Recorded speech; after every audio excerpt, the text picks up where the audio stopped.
సభ్యులుగా అదేవిధంగా మరోవైపు బీజేపీ జాతీయ ప్రధాన కార్యదర్శిగా తమ అత్యున్నతమైన సేవలు అందిస్తూ ఎంతో మంది ప్రజల ఆశీర్వాదంతో ఈనాడు కేంద్ర హోంశాఖ సహాయ మంత్రిగా పగ్గాలు చేపట్టి మరోమారు మన కాపువాడ మున్నూరు కాపు స్పెషల్ గా వారి ఖ్యాతిని నలువైపులా విస్తరించేలా చేసిన మహానుభావుడు గౌరవనీయులు కేంద్ర హోంశాఖ సహాయ మంత్రి వర్యులు గౌరవనీయులు శ్రీ బండి సంజయ్ కుమార్ అన్నగారిని మాట్లాడవలసిందిగా కోరుతున్నాం.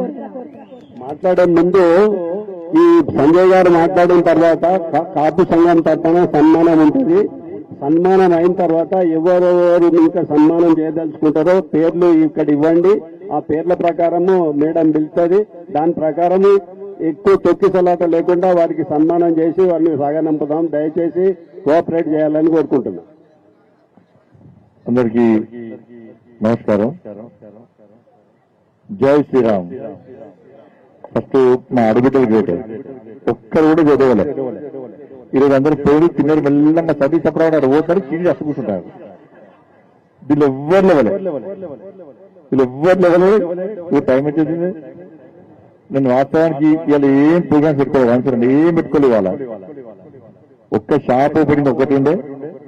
మన కరీంనగర్ కాపులకు బ్రేక్ఫాస్ట్ పిలిచిన చాలా మంది పబ్లిక్ రావడంతో 2,000 మంది దాకా వచ్చి తీయాలి. వాళ్ళందరూ కలవాల్సి వస్తుంది. వాళ్ళందరినీ పక్కన నూకేసి రాలేదు నేను. ఇదే పాపం అందరు కష్టపడరు కాబట్టి, వాళ్ళ సమస్యలు కాబట్టి, సమస్యలతో వారికి వస్తారు కాబట్టి ఎమర్జెన్సీ ఉంటాయి. కొంత అప్పుడప్పుడే ఫోన్ చేసేటుంటాయి. కొంతమంది బాధలు ఉంటారు, కష్టాలు ఉంటారు. వాళ్ళందరినీ కలిసి రావాల్సిన బాధ్యత ఉంది కాబట్టి అందుకే ఆలస్యమైంది. మీరు పెద్ద మనసు అర్థం చేసుకుని ముందుగా నన్ను క్షమించాల్సిందిగా కోరుతాను. రేపు అంతా మామూలుగా క్షమిస్తారు ఎట్లా నాకు చూసారు.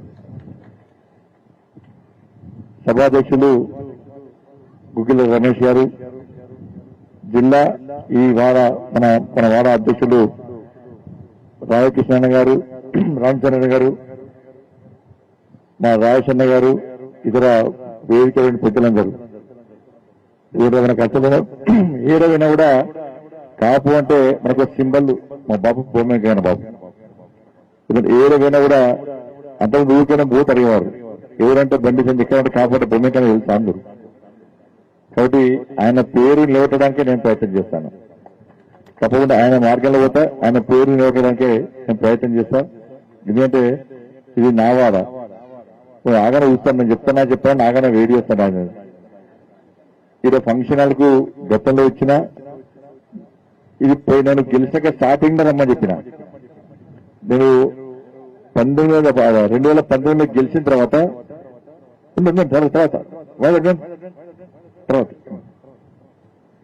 గెలిచినాక రమ్మంటే నా దగ్గర రాలే. ఎందుకంటే అప్పుడు వచ్చే పరిస్థితి లేదు. నా దగ్గర వస్తే ఇంకోళ్ళ ఫీల్ అవుతారో వచ్చని చెప్పి నాకు రాలే. ఇప్పుడు ఇప్పుడు ఫంక్షన్లు అయిపోతుంది. ఇప్పటికి అన్ని కుల సంఘాలకు ఇచ్చిన కాపు వాడే తప్ప చాలా కుల సంఘాలకి ఇప్పటికీ 10 లక్షలు 10 కోటి రూపాయలు అయిపోతుంటే హాల్ కూడా అయిపోతుంది. ఆ తప్పు నాది కాదు. నాకు రాలే కాబట్టి నేను పిలిచినా రాలే కాబట్టి ఇవ్వలేకపోయినా. నాకు వచ్చేది వెంటనే ఇచ్చినా నెక్స్ట్ ఇయర్ ఇస్తా. ఈ హాల్ పూర్తి చేసే బాధ్యత నాది. తప్పకుండా నేను పూర్తి చేస్తాను. ఎందుకంటే నేను పుట్టింది వాడు ఢిల్లీకి రాజానా. నేను కాపువాడే మర్చిపోతే నా అంత ద్రోహం చేసిన వాళ్ళు ఉంటారు. ఎందుకంటే ఇక్కడ పుట్టిన చాలా మంది నాకు ఇబ్బంది అనిపిస్తున్నట్టు. నన్ను అందరూ అన్న అంటున్నారు, తమ్ముడు అంటున్నారు. ఈ బావలు బామరుదులు అన్నలు తమ్ముడు వరుసలు తీసి పడేసారాక. బావలటరు అన్న అంటున్నారు, బామరుడు అన్న అంటున్నారు, మావలటరు అందరూ అని అంటున్నారు. కాబట్టి ఆ గౌరవం బయట. ఎందుకంటే నేను మినిస్టర్ గానో దేనికో రాలేదు. మీ కుటుంబ సభ్యునిగా మీలో కొనిగా మీ వాడిగా నేను వచ్చిన. నేను అందుకే చాలా సంతోషంగా వచ్చిన. ఎందుకంటే నా వాడకు పోతున్నా, నా పుట్టింటికి పోతున్నా అని చెప్పి ఒక సంతోషంతోనే మీ అందరికి కలవాలని మాట్లాడుతున్నా. చాలా సంతోషం. రాత్రి దూరపడ్డా నేను. ఎప్పుడు తెల్లారుతారా, ఎప్పుడు తొందర కాపువాడే పోవాలి, ఎప్పుడు మా వాళ్ళందరూ చూడాలి, మన వాళ్ళందరూ చూడాలి, కలవాలని చెప్పి ఆలోచనతో మాత్రమే వచ్చినాయి వాళ్ళని. కాబట్టి ఏంటంటే నాకు మొత్తం ఫస్ట్ అర్బన్ బ్యాంక్ డైరెక్టర్ గా పోటీ చేసినప్పుడు నా ఫస్ట్ పొలిటికల్ పాలిటిక్స్ వచ్చిన తర్వాత నా ఫస్ట్ ఎలక్షన్ అది. నా ఫస్ట్ ఎలక్షన్ లో పోటీ చేసినప్పుడు ఇదే వార్డులో మొత్తం 1 సైడ్ ఓట్లు వేసినట్టు first time urban bank director గెలిపించారు. ఆ అర్బన్ బ్యాంక్ డైరెక్టర్ గెలిచినాక సెకండ్ టైం మళ్ళీ నేను గెలిపించాను. ఈ గెలుపు స్టార్ట్ అయిన తర్వాత నా పొలిటికల్ లైఫ్ స్టార్ట్ అయింది, పొలిటికల్ ఫ్యూచర్ స్టార్ట్ అయింది అప్పటి నుంచి. నెక్స్ట్ దాని తర్వాత నేను ఇప్పుడు పెరిగి ఇప్పుడున్నటువంటి వాడ వాళ్ళందరూ కూడా అందరూ ఒక్కటే. సంజయ్ అర్బన్ బ్యాంక్ డైరెక్టర్లు సేవ చేసిండు. మా రాజశేఖర చైర్మన్ ఉండే, మా రాజశేఖరన్న డైరెక్టర్ ఉండే, వైస్ చైర్మన్ ఉండే, అందరం కలిసి అలా అర్బన్ బ్యాంక్ ఉంది అంటే దేశంలో అన్ని రాష్ట్రంలో అనేక ప్రాంతాలు అర్బన్ బ్యాంక్ తీసేసారు. ఇలా పవన్ ఉన్నాడు, డి శంకర్ గారు చైర్మన్ గా, రాజశేఖర చైర్మన్ గా నిజాయితీగా పనిచేసింది కాబట్టి ఈరోజు అర్బన్ బ్యాంక్ ఇలా ఉంది అంటే దానివల్లనే మాకు పేరు వచ్చింది. మాకు నెక్స్ట్ కార్పొరేట్ గా 2 సార్లు గెలిచిన. ఫస్ట్ ఇక్కడ ఈ వాడలో ఉన్నప్పుడు చాలా మందికి నేను తెలియదు, ఉన్న పెద్ద మనిషి కూడా అప్పుడు నేను ఎట్లున్నాడో తెలియదు వాళ్ళకందరూ కూడా. నేను ఫస్ట్ ఈ వాడలో ఉన్నప్పుడు ఉదయం లేస్తాను, ఉదయం లేచి 6 గంటలకే ఆర్ఎస్ఎస్ శాఖకు పోతాను. మళ్ళీ ఇంటికి వచ్చి నా ఇంట్లో చెట్లు పూలు తెంపి శివాలయం పోతాను. అక్కడి నుంచి స్కూల్ పోయి సాయంత్రం రాగానే మా నీలక్క ఉంటుంది, ఇక్కడ అన్ని వాయిల్ చెట్లు, ఆ యాదన్న ఏరియాలో మొత్తం అన్ని వాయిల్ చెట్లు, అన్ని తుమ్మ చెట్లు. వాళ్ళు సాయంత్రం కానీ నేను మా అక్క కలిసి పెండకు పోతాను పిడికలు చేయడానికి. మొత్తం తట్ట నిండా పెండ తీసుకొస్తానే మామదిలో కూడా అమ్మదిస్తుంటా. నేను మా అక్క ఇద్దరు కలిసి పోయి పెండ పోయేద్దాం. సాయంత్రం కాగానే ఆడుకుందాం. ఆ హనుమాన్ టెంపుల్ గల్లి, శివాలయం గల్లి, ఆ పద్మశాలి గల్లి అవన్నీ టైర్ ఆడుకుందాం. ఇలా సైకిల్ మీద తెచ్చి మల్లన్న షాప్ పక్క వంటి గోట్లు ఆడుకుంటాం. ఇవన్నీ రేస్ ఆడుకుంటారు. ఇవన్నీ కూడా కాకపోవడం ఎప్పుడు మర్చిపోయాను. మర్చిపోతే నాయనే మర్చిపోయినట్టు. శిశుమంది స్కూల్ చదువుకోవడం, ఇలా పుట్టడం, ఆ ధైర్యము, ఆ ఆలోచన రావడం. ఇలా ఏడిపోయినా కూడా నేను పుట్టినా కూడా అంటే కర్మేల కాకువాడలో పుట్టినా అని చెప్పండి. ఇలా కృష్ణ మంచి ఐటమ్ రాసింది ఆ పేపర్లో, జంబల్ గడ్డ నుంచి ఢిల్లీ వరకు అని చెప్పండి. కాబట్టి నేను మీవోని, నేను ఇక్కడ అంటే మున్నూరు కాపు అయినప్పటికీ కూడా అనేక సంఘాలు ఇవాళ నాకు సపోర్ట్ చేసినాయి. అందుకే మళ్ళీ చెప్తున్నాను, మున్నూరు కాపులంటే ఒక స్ఫూర్తిదాయకమైన పాత్ర పోషించాలి. మనం ఇలా పోటీ పడాలి. నేను గతంలో కూడా మున్నూరు కాపు సంఘ సమావేశంగా సపోర్ట్ చెప్పినాను. నేను ధర్మం కోసం పనిచేస్తాను. నేను ఇక్కడ నాకు ఎప్పుడు భయపడలే. మీరు అందరం కూడా బండి సంజయ్ మినిస్టర్ ఏండు, సరే కష్టపడాడు. దీని వెనుక నేను వడ్డవాళ్ళు వల్లే చాలా సందర్భం నా మీద 109 కేసులున్నాయి. ఇప్పుడు 109 కేసులున్నాయి. 2 సార్లు జైలుపోయినా. మొన్న మా అమిత్ షా గారు అన్నారు, నేను 109 ఒక నాయకుడు వచ్చి అప్పుడే జోగొద్ది పెద్ద క్రిమినల్ సార్ బండి సంజయ్ అని అనుకుంటా. మా అమిత్ షా గారు అన్నారు, క్రిమినల్ కాబట్టి హోమిసైడ్ చేసినా అని చెప్పన్నాడు. క్రిమినల్ కాబట్టి హోమిసైడ్ చేసినా, బండి సంజయ్ మీద 109 కేసులు ఉన్నాయి కాబట్టి హోమిసైడ్ చేశాను ఆయన. ఎందుకంటే నా సొంత కేసు కాదు, ఆస్తి కోసం ఆస్తి పాస్ కోసం కొట్లాడే కేసులు కావు. కేవలం మీకోసం కొట్లాడే కేసు, మీకోసం మీ అందరి ఆపాడు కోసం కొట్లాడే కేసులు ఇవన్నీ కూడా. నేను అటువంటి వ్యక్తిని అలా ఈ వాడలో ఉంటున్న వల్ల నేను కేంద్ర మంత్రి, ఇక్కడ ఇంతకుముందు భూమి ఉండే, గమల కమలక్క గారు ఉండే, వాళ్ళందరూ కూడా నాకంటే ముందుండే వాళ్ళు సేవ చేసారు. వాళ్ళు కూడా గొప్ప వ్యక్తులు. కాబట్టి 2 సార్లు ఎమ్మెల్యే ఎలక్షన్స్ వల్ల 2014లో కానీ 2018లో కానీ మొన్న కానీ నాకు ఈ కాపోడలో ఐఏఎస్ ఓట్లు నాకే వచ్చినాయి. ఐఏఎస్ ఓట్లు ఇక ఇన్ని రకాలు ఎవరు ఇచ్చిన తప్పేది. ఎందుకంటే మొత్తం లిస్టు నా దగ్గర ఉంటుంది. ఇలా దాచిపెట్టేది ఏం లేదు, మొత్తం ఆన్లైన్ లో లిస్ట్ పెడుతుంది. ఐఏఎస్ ఓట్లు నాకేవాడు, అటువంటి వాడనే మర్చిపోండి. కాబట్టి కష్టపడి మొదటి నుంచి పార్టీ కోసం కానీ ధర్మం కోసం కానీ ఈ కరీంనగర్ లో ఏ విధంగా యుద్ధం చేసినో, ఏ విధంగా ఉద్యమం చేసినో మీ అందరూ తెలుస్తుంటే నాయన చెప్పుకుంటే గొప్ప అవుతుంది. కాబట్టి భవిష్యత్తులో కూడా తప్పకుండా నేను ధర్మం కోసం పనిచేస్తా. నాకు ఏం అహంకారం ఉండదు, గర్వం ఉండదు, కోపం ఉండదు. ఎప్పుడు నవ్వుకుంటూనే ఉంటా.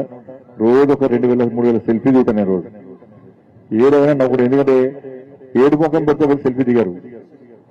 పాదయాత్ర చేస్తే 1600 కిలోమీటర్లు 150 రోజుల పాటు నా జయక్క నాతో ఉన్న పాపం.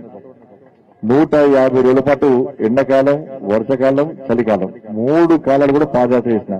ఎందుకంటే ఒక హార్ట్ పేషెంట్ యాత్ర తిరగద్దు. ఎందుకంటే అమ్మవారి దయ వల్ల, అమ్మవారి ఆశీర్వాదంతో, అమ్మవారి కనుసన్నల్లో, అమ్మవారి పాద పద్మల కింద నేను నడుస్తుంటా కాబట్టి ఆమెనే ధైర్యం నాకు, ఆమెనే శక్తి, ఆమెనే స్ఫూర్తి, ఆమెనే నడిపిస్తుంది. నేను గుడ్డిగా పోతా, ఇటుపక్క కూడా. ఎందుకంటే నువ్వు కేసీఆర్ సార్ చాలా మంది నన్ను అన్నారు అప్పుడు, వీడు పోరాడికి రాష్ట్ర అధ్యక్షుడు కథ బీజేపీ అవుటిగా మనదే రాజ్యం అని చాలా మంది అనుకున్నారు. ఇంకేం తెలియదు, ఇప్పుడు బట్టి అన్నాడు అన్నారు నన్ను. కానీ ఎక్కడ బాధపడలే. నేను చాలా సందర్భాలు హేళన చేశారు, నేను ఎక్కడ బాధపడలే. నా ఇంట్లోకి వెళ్ళి నా భార్య పిల్లలు, మా అల్లుడు, మా పిల్లలు చూస్తున్నాగా కూడా నన్ను గొడవర గుంజుకపోయారు, కొట్టుకుంటూ ఇసుకపోయారు. నేను ఇక్కడ భయపడలే. నా ఆఫీస్ లో దాడి చేశారు, రంపాలతో కోసారు, పైరులతో కొట్టారు. నేను ఎక్కడ బాధపడలే. నేను పాదయాత్ర చేస్తుంటే మా కార్యకర్త తలికాలు వలగొట్టింది. 8 మంది కార్యకర్తలు తలికాలు వలిగినాయి. కాలు చేతులు ఇరిగినాయి, నా మీద దాడులు చేసే ప్రయత్నం చేశారు, కార్యకర్తలు కాపాడారు, కానీ ఇక్కడ భయపడలే. నన్ను జైలు పంపారు, నేను భయపడలే. అవగారు చేశారు, నేను భయపడలే.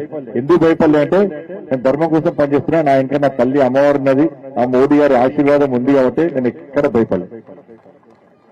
కానీ నేను చాలా మంది మీ అందరూ చెప్తున్నా, ఇక్కడ కూడా గుర్తింపు కోసం పనిచేస్తే గుర్తింపు రాదు.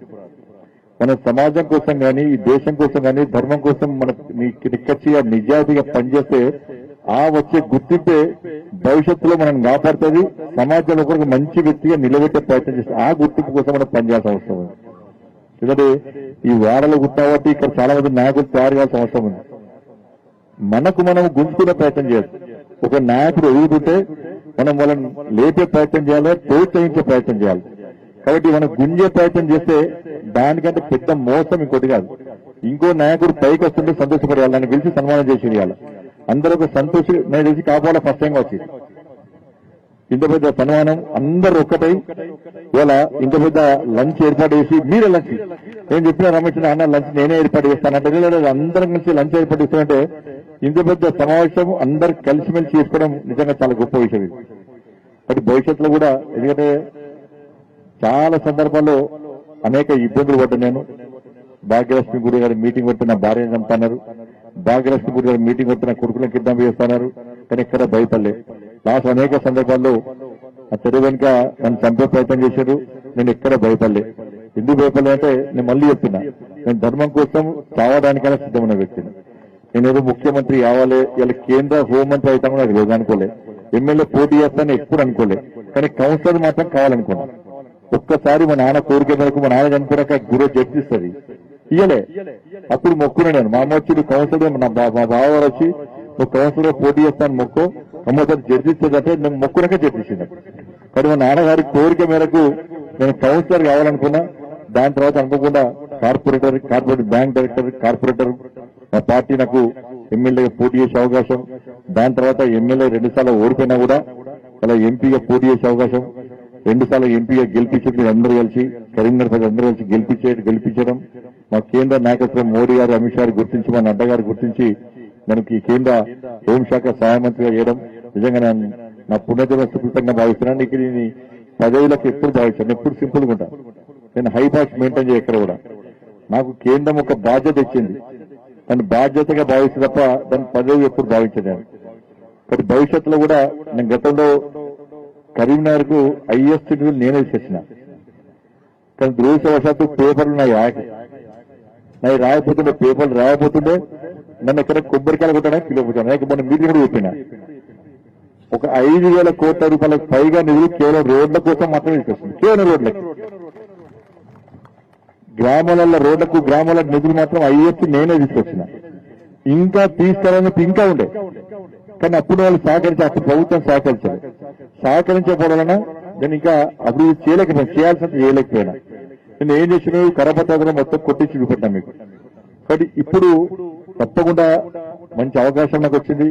ఇంకా 5 సంవత్సరాలు నాకు అవకాశం వచ్చింది. ఉదయమే కార్పొరేటర్లు, మేయర్ గారి నేతృత్వంలో అందరూ వచ్చి కలిశారు. వాళ్ళకు కూడా రిక్వెస్ట్ చేసిన, ఈ తిట్టుకుడు బంద్ చేద్దాం, ఈ ఓల్గోలు తిట్టుకుడు, ఓల్డ్ పాటో తిట్టుకుడు బంద్ చేద్దాం. అందరు కలిసిమెలిసి కరీంనగర్ ప్రజలు ఓట్లేసి మనం గెలిపించారు కాబట్టి ఏదో ఒకటి చేసి చూపెట్టాలి. భవిష్యత్తులో బండి సంజయ్ ఏం చేశారు, మేము కార్పొరేట్ గెలిచినాక ఏం చేస్తాం, మేము ప్రజాప్రతినిధులు గెలిచి ఏం చేస్తాం, మేము మంచిగా వచ్చి ఏం చేస్తా అంటే ఇది చేసినా అని చెప్పుకునే విధంగా మనం ప్రయత్నం చేయడానికి కూర్చోవాలి. ఏమిటక్కడ ఇంటికెళ్ళి బయలుదేరియాలా, ఇంటికెళ్ళి బయలుదేరితే ఇంటికి పోయినా గ్యారెంటీ ఉందా? ఏ మనిషికి గ్యారెంటీ లేదు, మంచి పనులను గ్యారెంటీ లేదు. కాబట్టి ఏదో ఒక పేరు వేసుకోవాలి, రేపు మన కుటుంబానికి పేరు రావాలి. ఇవాళ మా అమ్మ పేరు చెప్తున్నాం, మా నాన్న పేరు చెప్తున్నామంటే ఇలా నేను గొప్ప ఫీల్ అవుతా. ఎందుకంటే మా అమ్మగారికి 10 మంది బండి సంజయ్ కొడుకట్ట కదా అంటే నేను దానికోసమే చాలు, అది అంతకంటే అదృష్టం కొట్టే. రేపు భవిష్యత్తులో కూడా మన పిల్లలు రోగిగా పోతుంటే ఫలానా వ్యక్తి కొడుకు, ఫలానా ఆంటీ కొడుకు, ఫలానా అమ్మ కొడుకు అని చెప్పి చెప్పుకునే స్థాయిలో మన పిల్లలు ఉండాలంటే ఏదో ఒక గొప్ప కార్యం చేయాలి. మనం ఏదో ఒక గొప్ప కార్యం చేస్తే మన కుటుంబానికి మనకు పేరు వస్తుంది. సరే మంచి చేసిన పేరు వస్తుంది, చెడు చేసిన పేరు వస్తుంది. చెడు చేసిన హే బండి సంజయ్ కొడుకు అంటారు, ఇప్పుడు బండి సంజయ్ వాళ్ళ కుటుంబం అంటారు. కాబట్టి మంచి చేసే ప్రయత్నం చేయాలి. మంచి చేసి ఇవాళ కాపాడాలని చెప్పుకుంటున్నానంటే మీరందరూ కూడా బండి సంజయ్ మావోడు అని చెప్పుకుంటుంటే గ్రేట్ ఫీల్ అవుతుంది. ఎందుకంటే నేను ఎక్కడొక్కడ గొప్ప కార్యం చేస్తానని చెప్పి ఫీలింగ్ నాకు వస్తుంది. బట్ ఇంత సఫర్ అయ్యి ఇన్ని ఇబ్బందులు పడ్డా కూడా నేను ఎక్కడ కూడా వెనుకడు వేయలేదు, ఎక్కడ వెనుక పోలే. ఎందుకంటే దేనికైనా తెగించి కొట్టాడు తత్వమే నాది. 100 సంవత్సరాలు బతకాలి ఎప్పుడు నేను కోరుకోను, కానీ బతికిన రోజు గట్టిగా బతకాలి, ధైర్యంగా బతకాలి, తెగించి కొట్టాడాలి, వెనుకడు వేయకుండా ముందుకు చూసుకుంటే ధైర్యంగా పోవాలని చెప్పి నేను బతికే వ్యక్తిని. దీనికి ఏంటంటే నన్ను ఏడవైనా ఆ అమ్మవారు కాపాడుతుంది, అమ్మవారికి ఆయుష్ నన్ను పైదానికైనా నాకు గుండెపోటు వచ్చిన తర్వాత మా అమ్మని పిలిచి మా అన్నని పిలిచి నీ కొడుకు చచ్చిపోయినామా ఇంటికి తీసుకుపోవని చెప్పన్నారు. చచ్చిపోయినా తీసుకుపోండి అని చెప్పన్నారు.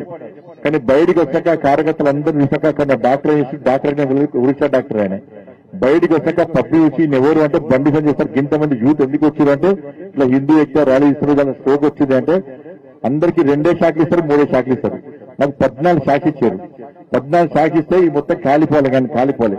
నా కోసం తెలంగాణ మొత్తం కరీంనగర్ జిల్లా మొత్తం హోమాలు చేశారు, చండీయాగాలు చేశారు. చాలా మంది యువకులు మోకాల మీద విమానాలు గుట్టెక్కారు, తిరుపతి వేరు, అయ్యప్ప స్వామి వేరు, వెమ్లవాడ వేరు, అందరూ మొక్కులు మొక్కినారు. మీ అందరి మొక్కుల వల్ల ఆ తల్లి పైదానికి పోతే పైన మొత్తం గేట్లు బంద్ చేసి ఉన్నాయి. అందుకే మళ్ళా నేను కిందికి పంపించింది. కానీ పునర్జన్మ కాబట్టి నేను ఎప్పుడు అదే ఆలోచిస్తాను. నేను పైన పోయినని మళ్ళీ అమ్మవారి కిందికి తీసుకొచ్చింది. కిందికి తీసుకొచ్చాక ఈ జన్మలో తప్పకుండా సమాజాన్ని సేవ చేయాలి. నేను గొప్ప చెప్తున్నాను, నా లక్ష్యమే అది. ఏదో సమాజాన్ని సేవ చేయాలి, సమాజం సేవ చేసి ఈ పునర్జన్మను సార్థకత చేసుకోవాలని చెప్పి ఒక కసితో పనిచేస్తే తప్ప వేరే ఉద్దేశం కాదు. చాలా మంది ఆరోపణ చేస్తారు బండి సంజయ్ ఇది అది అని చెప్పని. నా మీద గత ప్రభుత్వం 18 మంది ఇంటెలిజెన్స్లు పెట్టింది.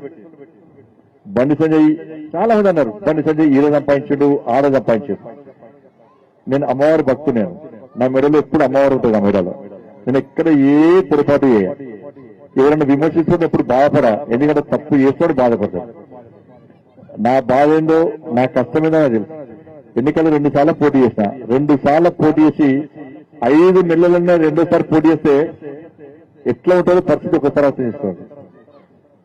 కాబట్టి దయచేసి తప్పుడు ప్రచారాలు నమ్మకండి, మీరు వాళ్ళు వీళ్ళు చేసే ప్రచారాలు నమ్మకండి, చేసినా పట్టించుకోకండి దయచేసి. ఎందుకంటే నేను ఇలా బాధ చెప్పుకుంటాను, ఎందుకంటే నా వాడ కాబట్టి, నా కుటుంబ సభ్యులు కాబట్టి, నా కుల బాంధాలు కాబట్టి నేను బాధ చెప్పుకుంటే నా నుంచి బాధ బయటకు వస్తే నేను రేపు ఇంకా ధైర్యంగా ముందు పెట్టే అవకాశం ఉంది.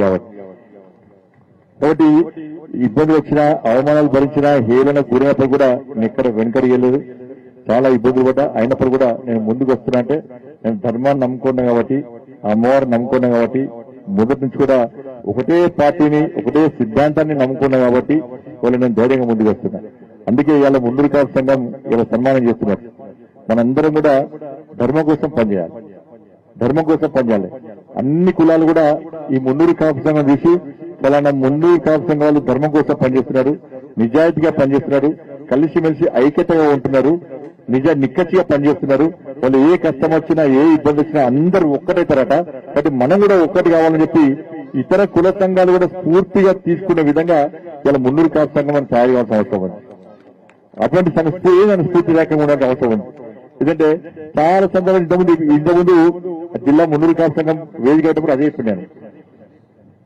ఇలా భారతీయులుగా ఉండడం అదృష్టం, మనం హిందూగా ఉండడం పూర్వజన్మ సుకృతం. కాబట్టి అటువంటి గొప్ప అవకాశం వచ్చింది. ఇలా వేరే ఏ మతాలు కూడా బాధపడతాయి.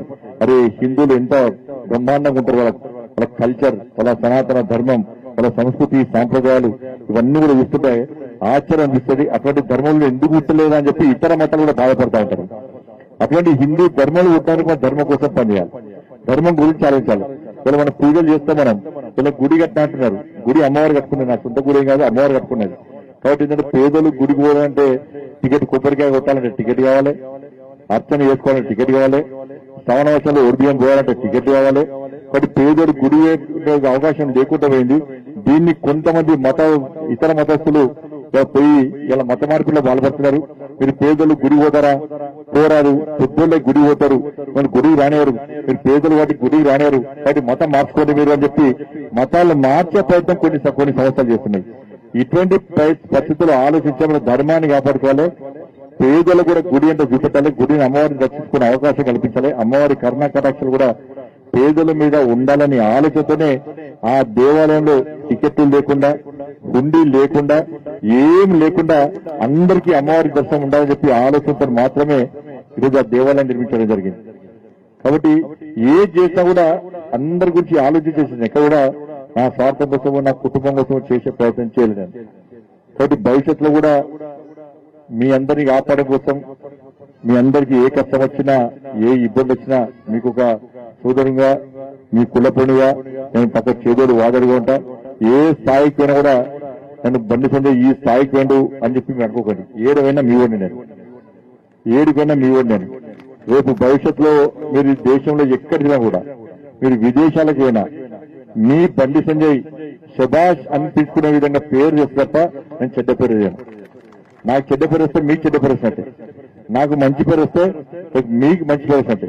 కాబట్టి మా సంజయ్ని మేము మంచిగా తయారు చేసుకున్నాం, మా సంజయ్ అని మీరు గర్వంగా తలెత్తుకొని చెప్పుకునే విధంగా నేను వివరిస్తే తప్ప ఎప్పుడు తప్పు చేయ, ఎప్పుడు కించపరిచే విధంగా, అవమానపరిచే విధంగా నేను ఎప్పుడు వివరించా. భవిష్యత్తులో కూడా మీ బండి సంజయ్ ఇంకా మంచి పేరు ఇస్తాడు, పదవి కోసం కాదు, ఇంకా మంచి పేరు ఇస్తున్నాడు, ఇంకా కష్టపడి పనిచేస్తాడు ఈ సమాజం కోసం, ఈ సనాతన ధర్మం కోసం, ఈ ధర్మం కోసం, పేద ప్రజల కోసం నేను పక్కా పనిచేస్తా. నేను పాదయాత్ర చేసిందే అందుకు, పాదయాత్ర చేసిందే అందుకు.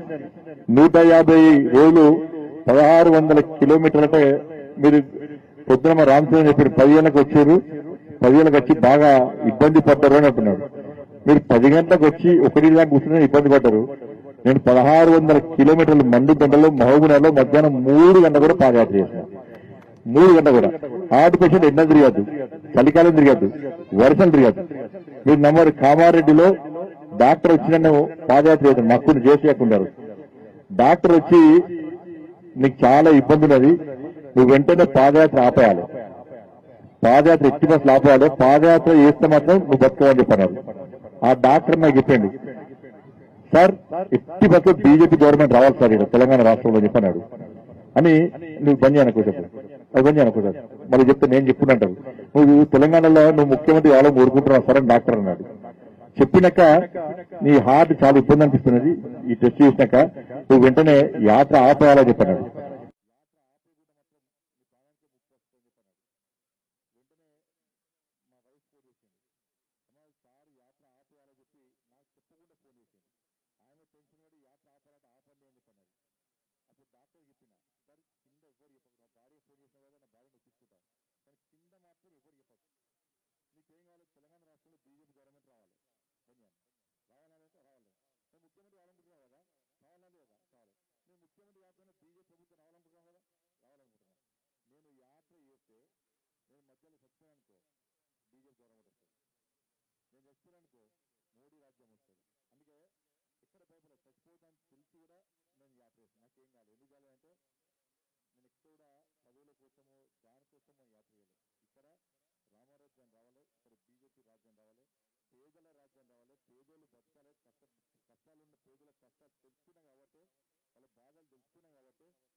బండి సంజయ్ మోడీ మార్క్ ఈ కరీంనగర్ పార్లమెంట్ లో చూపెట్టే ఆలోచనతోని ఒక ప్లాన్ ప్రకారం నేను ముందు పోతున్నా.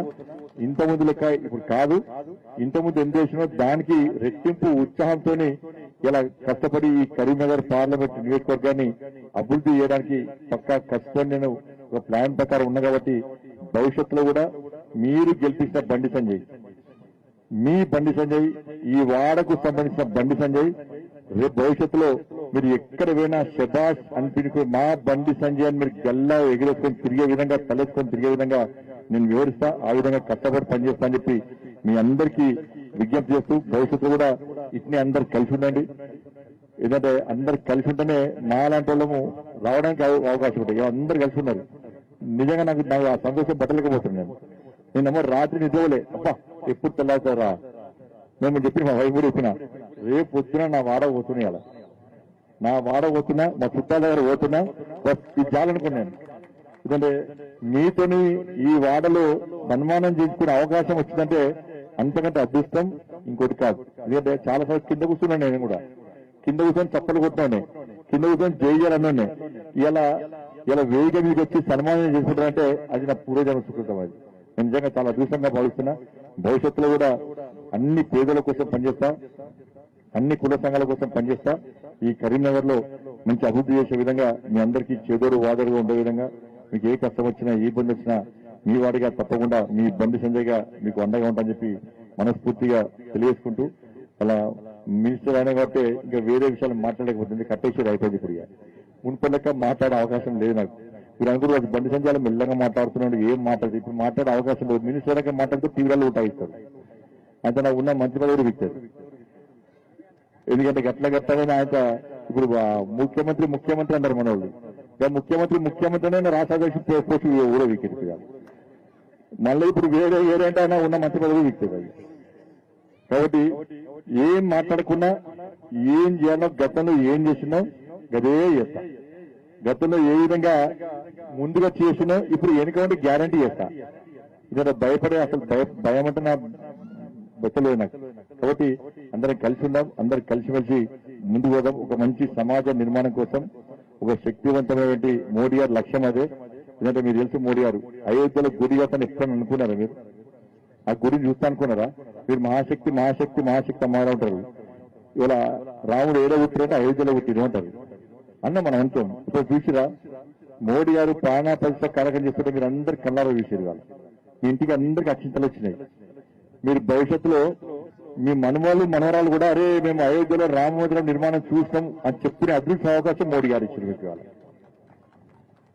కాబట్టి ఇట్లా అనేక పేదల కోసం సంక్షేమ పథకాలు ఆయనకు వేరే ఆలోచన లేదమ్మా. నేను దగ్గరుండి మోడీ గారు చూసినాను. ఆయన గొప్ప మహానుభావుడు. ఆయన బీజేపీ నన్ను కేంద్ర మంత్రి చేసిండు, నేను ఎంపీ చేస్తా అని చెప్తలేను. నేను ఆయన లోపల ఒక శక్తి ఉంది. దాని లోపల ఆయనకి ఎక్కడ స్వార్థం ఉండదు, ఆయన కూడా కల్మషం ఉండదు. ఆయన 24 గంటలు ఈ దేశం పేదోళ్ళు. ఆయన కింది నుంచి వచ్చి ఛాయంకున్న వ్యక్తి ఇలా దేశ ప్రధాని అని కాబట్టి పేదలకు కష్టాలు తెలుసు. బాత్రూమ్లు కట్టియాలని చెప్పి ఏ ప్రధానమంత్రి అనుకుంటారా? కట్టుకుంటే ఏమంటారు? చూసే ఈ ప్రధాన అన్నారు, అప్పుడు చాలా మంది అన్నారు, ఈ ప్రధానమంత్రికి బాత్రూమ్ గురించి మాట్లాడతారా అన్నారు. ఆయన బండి మీద కార్లో పోతుంటే, ముఖ్యమంత్రి ఆయనకి కార్లో పోతుంటే చాలా మంది ఆడోళ్ళు మొగలు ముంతలు పట్టుకొని కారు లైట్ రాగానే చెత్త పొద కూరుకురారా. ఆయన బాధపడారు. ఇప్పుడు కూడా బాత్రూమ్ లేవు అని చెప్పి పేదలకు బాత్రూమ్ కట్టించాను. ఇలా గ్యాస్ కనెక్షన్ లో ఇప్పుడు కూడా గ్యాస్ కనెక్షన్ 20,000 రూపాయల కనెక్షన్ తెలిసే మీ అందరికి, మీకు ఎక్కువ తెలుస్తుంది. ఇంకా 20,000 రూపాయల కూడా కనెక్షన్ దొరికారు మనకు. పొయ్యిల కట్టెలు రామ చిన్నప్పుడు కట్టెలు పోయి ఉడకపోయి కడితే ఆ రోకలు దానికి దాని ఏమిటది కొట్టి తీస్తే దాన్ని తీస్తే మళ్ళీ ఊరుతుండే. అది కొట్టి వేసుకోవాలి.